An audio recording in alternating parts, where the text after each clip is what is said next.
नमस्कार, यो AB news red alert हो। हामीले नेपालमा मनसुन प्रवेश गरेदेखि नै सजग र सावधान गराइरहेका छौँ र विभिन्न क्षेत्रबाट भएका पहल, हुनुपर्ने पहल र पहललाई बनाउन सकिने प्रभावकारिताको प्रयास र प्रक्रियाको विषयमा पनि जानकारी गराइरहेका छौँ। नेपालमा यसपालिको मनसुन जेठको 30 गतेबाट सक्रिय बन्न थालेको थियो।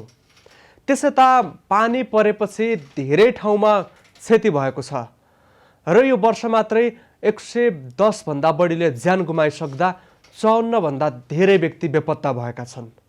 सिन्धुपाल्चोकमा बेपत्ता भएका व्यक्ति र सङ्खुवा सभामा बेपत्ता भएका व्यक्तिको खोजी कार्य अगाडि बढाउन समेत छाडिसकिएको छ। विभिन्न जिल्लामा धनजनको क्षतिको खबर आइरहेको छ र विभिन्न जिल्लाबाट बाढी, पहिरो, डुबानका समस्याको विषयमा पनि धेरै प्रकारका जानकारीहरू सार्वजनिक माध्यमसम्म आइपुगेका छन्। तराईका क्षेत्र डुबानको समस्यामा रहेको छ। केही दिन यता लगातार वर्षा भइरहेको छ।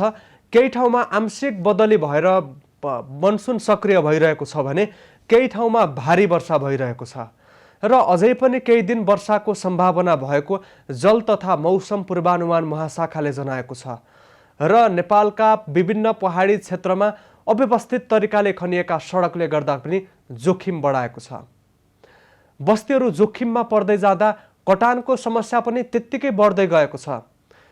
खेतीयोग्य जमिन मात्रै होइन, बस्ती समेत कटानको समस्याले गर्दा ग्रसित बनेको छ र बस्ती स्थानान्तरणको लागि पनि आवश्यक देखिएको छ। धादिङ, सिन्धुपाल्चोक, दोलखा लगायतका जिल्लामा बढी जोखिम भएको भनिएको छ। भूकम्पले गर्दा त्यस क्षेत्रको जमिनमा असर परेकाले पनि सामान्य पानी पर्दा पनि भुछ्या हुने, जमिन सर्किने, पहिरो जाने र माथिबाट डाँडा नै लच्किएर तल झर्नेसम्मको समस्या देखा परिरहेको छ। केही दिनदेखि अवरुद्ध सिद्धार्थ राजमार्ग सञ्चालन भइरहेको जानकारी छ। सडक एकतर्फी सञ्चालन भए पनि दुईतर्फी सञ्चालन हुन सकेको छैन र पानी पर्ने बित्तिकै माथिबाट लेदो खसेर जुनसुकै समयमा सडक अवरुद्ध हुने अवस्था देखिएको सडक डिभिजन कार्यालयले जानकारी दिएको छ। नारायणगढ मुगलिन सडक खण्डको एकतर्फी सञ्चालन भइरहेको भागमा पनि जोखिम बढेको भनिएको छ। सडकमा केही ठाउँमा पहिरो पन्छाएर एकतर्फी सञ्चालन गर्नका लागि पहल भइरहेको छ र एकतर्फी रूपमा सडक सञ्चालन भइरहेको जानकारी आएको छ। विभिन्न क्षेत्रमा माथिबाट खसेको पहिरोले गर्दा नारायणगढ मुगलिन सडक खण्ड ठाउँ ठाउँमा अवरुद्ध भएको थियो। त्यसैगरी पृथ्वी राजमार्गको 200 भन्दा बढी ठाउँमा पहिरो खसेपछि सडक अवरुद्ध भएको जानकारी आएको छ। व्यक्तिको, मानिसको, नागरिकको जीवनशैलीसँग जोडिएको पृथ्वी राजमार्ग अवरुद्ध भन्दा आवत जावत ठप्प भइरहेको छ, जसले गर्दा हरेक क्षेत्रमा त्यसको प्रभाव परेको छ। सडकलाई जोड्ने मोवा खोलाको पुल नराम्रोसँग प्रभावित भएपछि पुल सञ्चालनको लागि गृह कार्य अगाडि बढिरहेको छ र अन्य ठाउँमा खसेको पहिरो पन्छाउने काम भइरहेको छ। पृथ्वी राजमार्गको माथिपट्टि ग्रामीण सडक खनिएकाले पनि हरेक वर्ष समस्या बढ्दै आएको छ। माथिबाट लेदो खस्ने समस्या त सामान्य जस्तो बनेको छ। ससाना गेगर सहितको लेदो सडकमा झर्ने, त्यति मात्रै होइन, पत्रे चट्टान र ढुङ्गा सहितको लेदो सडकमा झर्दा थप समस्या निम्तिएको छ र केही सवारी साधनमा पनि क्षति पुगेको जानकारी आएको छ र केही एक्साभेटरलाई पनि चलाउन नसक्ने अवस्थामा पहिरोले गर्दा अगाडि र पछाडि दुवैतर्फबाट अवरोध सिर्जना हुँदा त्यहाँ सामान्य अवस्थामा फर्काउनका लागि प्रक्रिया अगाडि बढे पनि प्रभावकारी बनाउन भने सहज भइरहेको छैन। मर्साङ्दी नदीमा पछिल्लो समय पानीको बहाव घटेको जस्तो देखिए पनि नदी किनारका बस्ती भने जोखिममा पर्दै गएका छन् र जोखिममा परेका बस्तीलाई स्थानान्तरण गर्नको लागि पहल भइरहेको बताइएको छ। धादिङ जिल्लामा केही बस्तीहरू एक ठाउँबाट अर्को ठाउँमा स्थानान्तरण गरिएको छ। सिन्धुपाल्चोक जिल्लामा भोटेकोसी आसपासका बस्तीलाई स्थानान्तरणको लागि पहल जारी राखिएको छ। बेलुकाको समयमा व्यक्तिहरू सुरक्षित ठाउँमा रात बिताउनका लागि, सुत्नको लागि जाने गरे पनि बिहान सोही ठाउँमा फर्केर आउने गरेका छन् र भोटेकोसी आसपासको केही बजार क्षेत्रमा चहल पहल पछिल्लो समय बढेको देखिएको छ। त्यसैगरी अरण्यको राजमार्ग पूर्ण रूपमा सञ्चालन भइरहेको छैन। हामीले विभिन्न जिल्लाबाट त्यहाँको अवस्थाको विषयमा जानकारी गराउने प्रयास गरिरहेका छौँ। हामीसँग यति बेला मुगलिनबाट संवाददाता विनोद श्रेष्ठ जोडिनु भएको छ। विनोद, पहिला हामी नारायणगढ मुगलिन सडक खण्डको अवस्थाको विषयमा जानकारी लिउँ, त्यसपछि पृथ्वी राजमार्गको धादिङदेखि मुगलिनसम्मको अवस्थाको विषयमा जानकारी गराउँला। सबैभन्दा पहिला मुगलिन नारायणगढ सडक खण्डको पछिल्लो अवस्था के हो?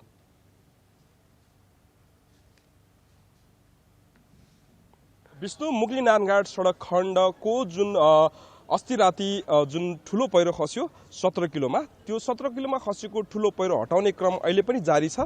हिजो करिबन 8-9 बजेको समयमा एकतर्फी सवारी साधनलाई चाहिँ आगमन जान दिएको भए पनि अहिले त्यो चट्टान ठुलो भएको कारणले गर्दाखेरि त्यो चट्टानलाई फुटाएर दुईतर्फ नै यातायात सञ्चालन गर्नको लागि अहिले प्रयास भइरहेको छ। अघि केही बेर मात्रै पनि त्यो पहिरो ठुलो पहिरोलाई हटाउनको लागि चाहिँ गाडीहरू रोकिएको थियो, दुईतर्फको सवारी साधनलाई रोकिएको थियो भने एम्बुलेन्स र बिरामी बोकेका र अत्यावश्यक सवारी साधनहरूलाई चाहिँ पहिरो हटाउने काम एकछिन रोकेर भए पनि सवारीहरूलाई पास गरिएको छ। धेरै समयसम्म हिजो अस्तिको जस्तो धेरै समयसम्म चाहिँ सवारी साधनहरूलाई त्यहाँनिर ढुङ्गा नै ठुलो भएर कटान गर्नका लागि कठिनाई भएको हो कि हामीसँग भएका स्रोत साधनले प्रभावकारी तरिकाले काम गर्न नसक्दा सडक दुईतर्फी सञ्चालन गर्न कठिनाई भएको हो? जुन ठाउँमा पहिरो गएको छ त्यहाँ चाहिँ विगतका समयमा चाहिँ पहिरो नगएको र त्यो ठाउँमा चाहिँ जुन चट्टान झरेको छ त्यो निकै नै ठुलो भएको कारणले गर्दाखेरि दुईवटा मेसिनहरूले चाहिँ त्यसलाई चाहिँ फुटाउने चट्टान फुटाउनको लागि प्रयास भइरहेको छ। मेसिनहरू पर्याप्त मात्रामा त्यहाँ प्रयोग गरिएको छ। दुईवटा लोडरले चाहिँ त्यहाँका जुन लेदोहरू बोकेर आएको थियो, सुक्खा पहिरो भन्नुपर्छ, त्यो पहिरोहरू चाहिँ फालिसकेको छ भने त्यो एउटा चट्टानलाई मात्रै अहिले फुटाएर चाहिँ त्यहाँ फाल्ने कोसिस भइरहेको छ। त्यहाँ यन्त्रहरू मेसिनहरू पर्याप्त मात्रामा नै प्रयोग गरिएको मान्न सक्छौँ। विष्णु, थप पहिरो खसेको नखसेको विषयको पछिल्लो जानकारी के छ?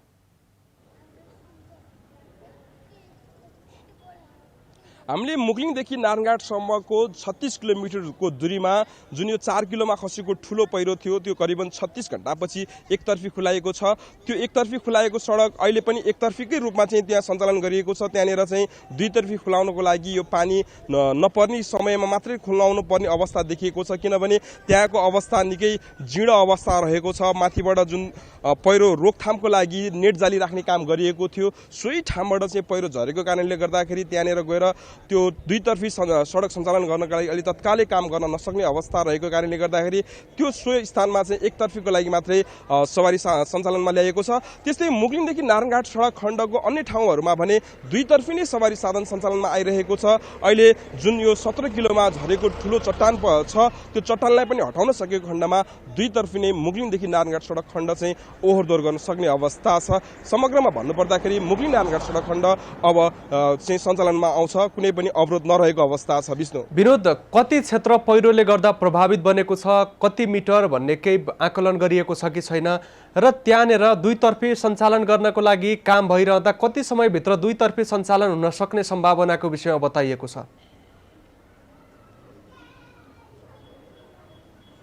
हामी त्यहाँ ड्युटीमा रहेका प्रहरीसँग चाहिँ केही बेर अघि मात्रै पनि हामीले कुराकानी गरेका थियौँ। त्यो ठाउँमा जुन ठुलो चट्टान खसेको छ त्यहाँनिर चाहिँ अहिले दुईवटा मेसिनहरूले त्यो चट्टान फुटाउने काम भइरहेको छ। त्यो चट्टान फुटाउनको लागि अब 2 घण्टा अझै समय लाग्ने बताइरहेको छ। त्यो जुन ठाउँमा चाहिँ चट्टान खसेको छ ठुलो, त्यसको त्योभन्दा 500 मिटर ओर नै मुगलिङतर्फ चाहिँ त्यहाँनिर रोड पनि भाँसिएको अवस्था छ। त्यहाँनिर चाहिँ एउटा समस्या के रहेको छ भने रोड भाँसिएको कारणले गर्दाखेरि त्यहाँ तत्कालै टु वे दुईतर्फी नै सवारी सञ्चालन गर्नको लागि चाहिँ केही समस्या हुने देखिएको छ, जसले गर्दाखेरि त्यहाँनिर चाहिँ सवारी साधनहरू केही बेर चाहिँ रोकिनुपर्ने अवस्था देखिन सक्छ। त्यसै कारणले गर्दाखेरि प्रहरीले हामीलाई के पनि अनुरोध गर्नुभएको छ भने सूचना सम्प्रेषण गर्दाखेरि सवारी चालकहरूले नियम नमिचिकन आफ्नो लेनमा बसेर मात्रै सवारीहरू चलाउनको लागि पनि उहाँले अनुरोध गर्नको लागि चाहिँ उहाँले बताउनु भएको छ। विनोद, अहिले धादिङदेखि मुगलिनसम्मको सडकको अवस्थाको विषयमा के जानकारी छ?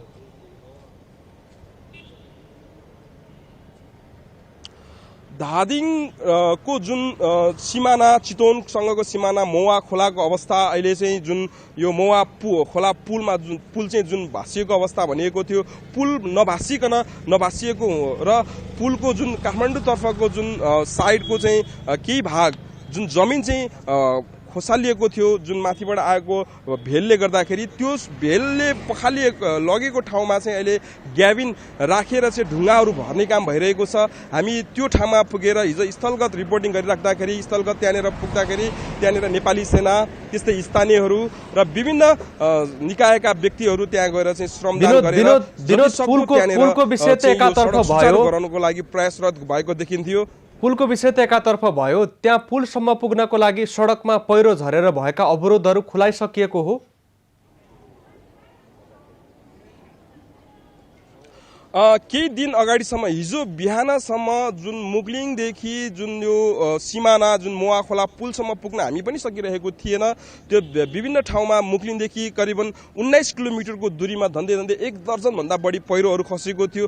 ती पहिरोहरूलाई चाहिँ हिजो बेलुकासम्ममा त्यो पहिरोहरू हटाइसकेको अवस्था छ भने मुगलिङदेखि मोवा खोलासम्म र मोवा खोलादेखि नौबिसेसम्म चाहिँ अहिले कुनै त्यस्तो पहिरोहरूले गर्दाखेरि सडक अवरोध रहेको छैन। अहिले निर्वाध रूपमा चाहिँ सडक के अरे सवारीहरू आवागमन गर्न सक्छ। अहिले अवरोध एउटा मात्रै रहेको छ जुन चाहिँ मोवा खोला, त्यो पनि हामीले त्यहाँका इन्जिनियर त्यस्तै त्यहाँका चाहिँ हामीले स्थानीय प्रमुखसँग पनि हामीले कुराकानी गरेका थियौँ। त्यहाँले जति सक्दो चाँडो चाहिँ पुल निर्माण गर्ने र नजिकै रहेको विपद व्यवस्थापन तालिम केन्द्रबाट सशस्त्रहरू बोलाएर पनि रातिको समय पनि काम गर्छौँ भनेर उहाँले हामीलाई जानकारी दिनुभएको थियो।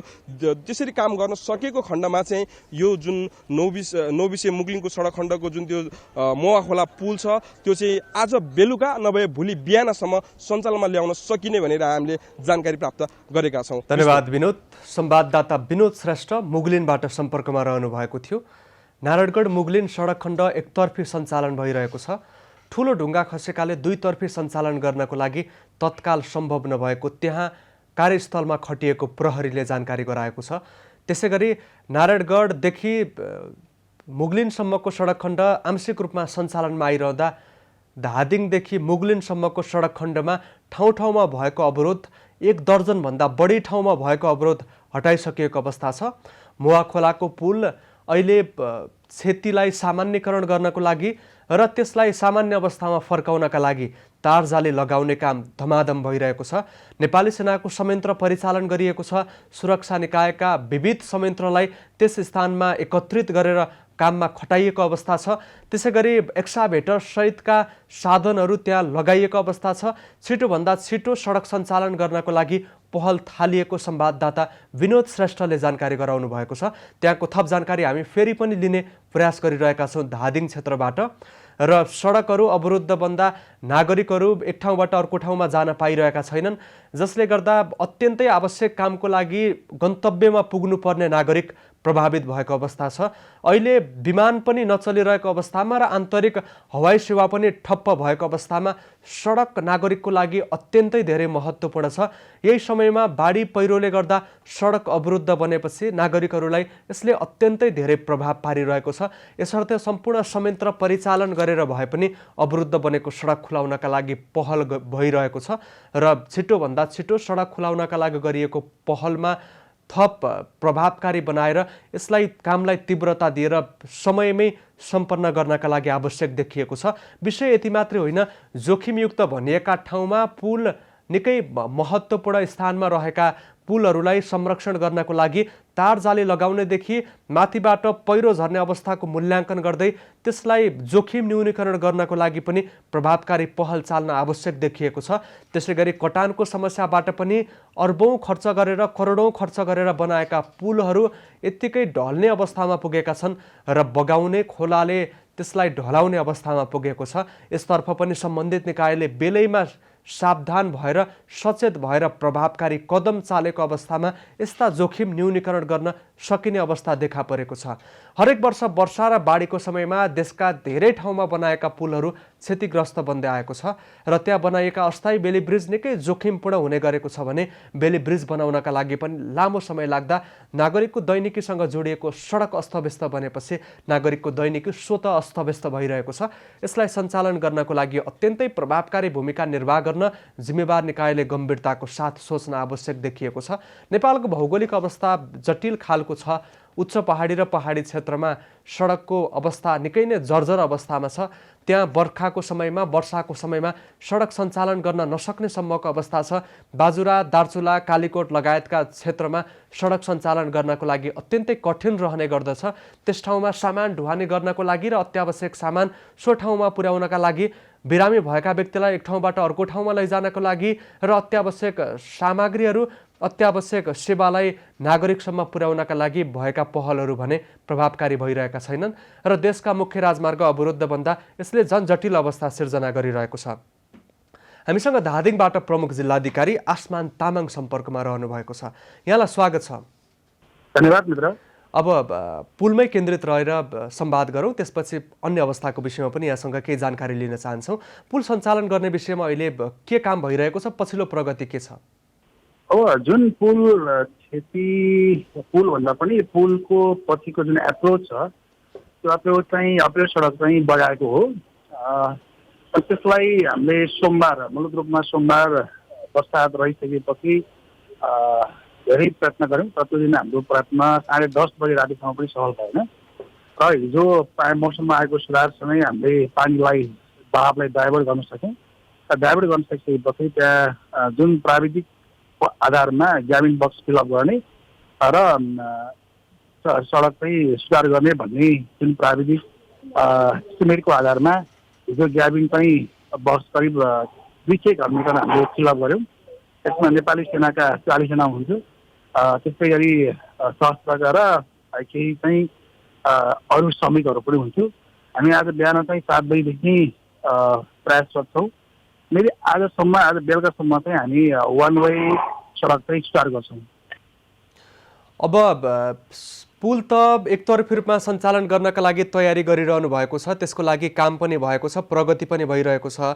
ठाउँ ठाउँमा अवरुद्ध भएका सडकहरूको पछिल्लो अवस्था के छ? अवरोध पन्छाउनका लागि के प्रयास भइरहेको छ? सर, मौवा खोलाबाट धादिङको पिपला बोर्डसम्म 86 किलोमिटर पर्छ र 86 किलोमिटर मध्ये हाम्रो गल्सी टु मौवा खोला 30 किलोमिटर पर्छ। 30 किलोमिटरमा चाहिँ बाढीबाट प्रभावित भएको हो। त्यसमा सानो ठुलो गरी 71 ठाउँमा पहिरो प्लस चाहिँ हिलो माथिबाट चाहिँ बाढी आएर चाहिँ बाटो अवरुद्ध भएको थियो।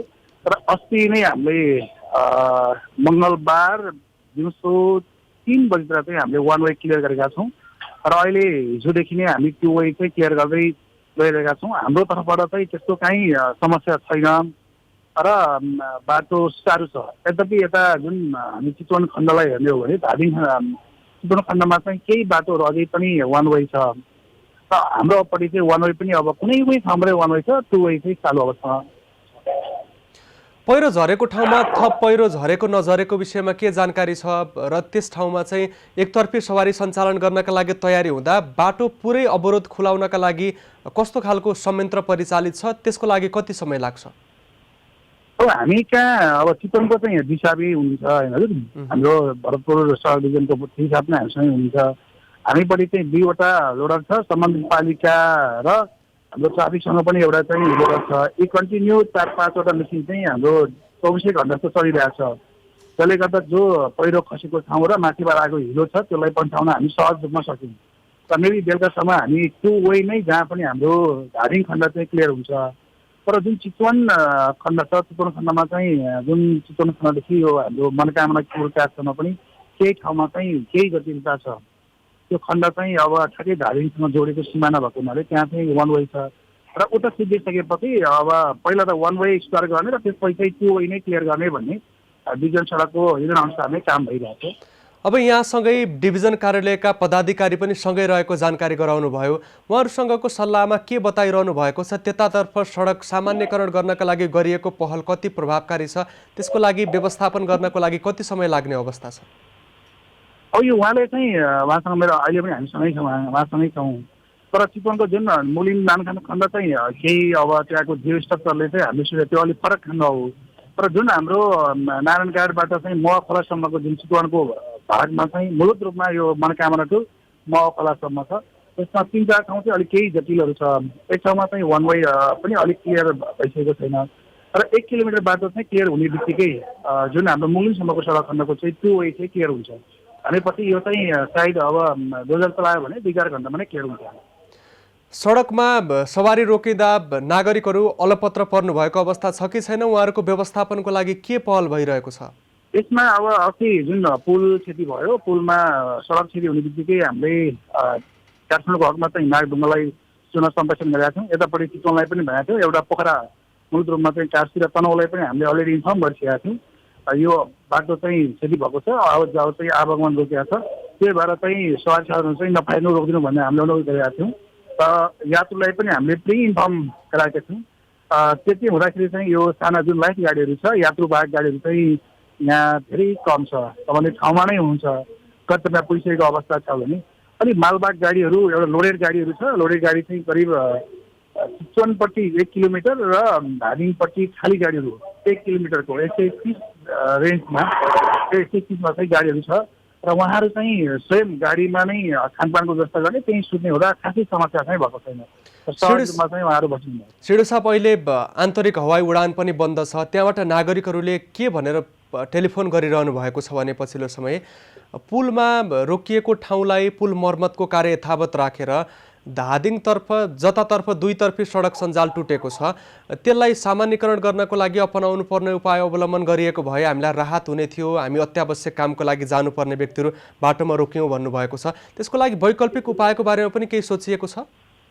होइन, वैकल्पिक बाटो छैन सर। वैकल्पिक बाटो छैन। मेन यो जस्तो उहाँहरूले चाहनु भएको के देख्यो भने त्यो पुल चाहिँ अहिले निर्माणको क्रममा रहँदा उतापट्टि आउनु भएका व्यक्तिहरू फेरि यतापट्टि सवारी फर्काएर एकतर्फी सवारी सञ्चालन हुँदाखेरि सामान्य अवस्था बनाएर काठमाडौँतर्फ फर्काउनका लागि पोखराबाट आउनुभएकालाई काठमाडौँबाट जानुभएकालाई फेरि पोखरा लैजानका लागि त्यहाँबाट सवारी साधन व्यवस्था गर्न सकिएको भए भन्ने छ। होइन, तपाईँलाई ठ्याक्कै रूपमा चाहिँ यो जुन पुल छ, पुलमा चाहिँ एउटा सानो भर्याङ मार्फत चाहिँ यता चाहिँ काठमाडौँबाट आउने चाहिँ पोखरापट्टि, पोखराबाट चाहिँ काठमाडौँपट्टि त्यो आवत जावत गर्ने व्यवस्था मिलाएको छ भने यता जुन महखलाको दुवैतिर चाहिँ हाम्रो प्राइभेट गाडीहरू चाहिँ सहज रूपमा चाहिँ त्यही यात्रु सुविधा दिनको लागि हिजोदेखि नै छन्। अब जस्तो चाहिँ हाम्रो म्याजिक पनि छ, त्यसपछि अरू जुन प्राइभेट गाडीहरू छ, ती प्राइभेट गाडीहरूले चाहिँ महखलामा आउँछ, यताबाट महखलाबाट हिँडेर उता जान्छ, उताका मान्छे फेरि चाहिँ यता फर्किन्छ भने यो व्यवस्था चाहिँ हिजोदेखि नै सुधार छ। हुन्छ, यहाँलाई समय र संवादको लागि धन्यवाद दिन चाहन्छु। ल, हजुरलाई पनि धन्यवाद। हामीसँग आसमान तामाङ, धादिङका प्रमुख जिल्लाधिकारी सम्पर्कमा रहनु भएको थियो। मौवा खोलाको पुल आज बेलुकासम्म एकतर्फी रूपमा सवारी सञ्चालन गर्नको लागि पनि तयारी अवस्थामा बनाउनका लागि अहिले हर प्रयास भइरहेको जानकारी गराउनु भएको छ। र अहिले मनकामना क्षेत्रतर्फको सडकमा बढी समस्या भएकाले एकतर्फी सञ्चालन गर्नको लागि प्रयास जारी राखिएको र दुईतर्फी सञ्चालन गर्नको लागि प्रयास भइरहेको जानकारी आएको छ। हामीले विभिन्न जिल्लाबाट पछिल्लो अवस्थाको जानकारी गरायौँ। बाँकी स्थानको अवस्थाको विषयमा खबर बुलेटिनबाट अद्यावधि गराउनेछौँ। कार्यक्रम आजलाई सकिएको छ। खबरभित्रको खबरका लागि हेर्दै रहनुहोला एबी न्युज खबर। नमस्कार।